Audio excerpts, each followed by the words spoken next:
but who I thought we shared a common understanding as to what is and is not fair play and what is and is not free and fair elections. But much of that dissolved. I mean, as you know, you're one of the few who stood by those principles. There are very, very few Republicans who did so. When you look at the results of the first and only election that we've seen, it's not a perfect laboratory of where the voters stand, but it's one of the only snapshots we have. I'm alarmed that democracy and the preservation of democracy, and while at least in Virginia, Glenn Youngkin was certainly not pro-insurrection, it wasn't a pillar of his campaign to be against it, and everyone who participated.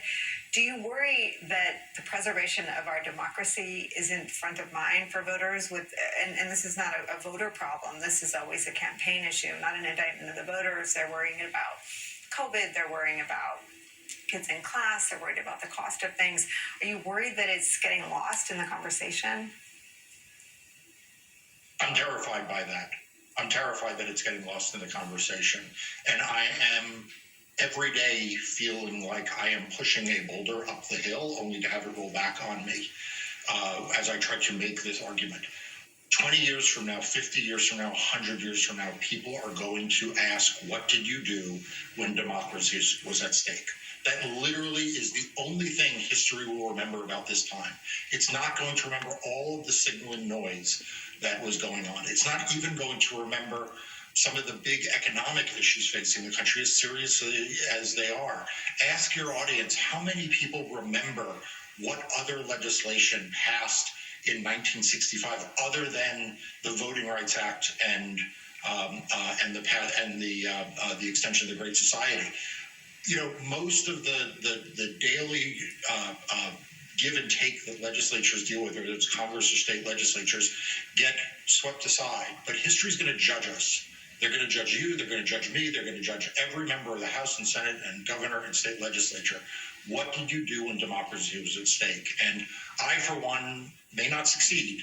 You may not succeed, but at least we will have said we did everything we could. Do you feel... Have you lost, I won't put words in your mouth. Are you optimistic that anything will happen at the federal level on voting rights legislation? Look, I have to remain both optimistic and realistic.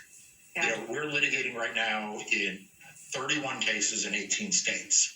And that's a combination of voting rights cases, redistricting cases. Most of those cases would be dramatically altered or go away if Congress passed the Freedom to Vote Act and the John Lewis Voting Rights Advancement Act, and it was signed by the president. So, you know, I'm realistic about the fact that I'm in court, so they haven't passed it, but I'm hopeful that there's still time.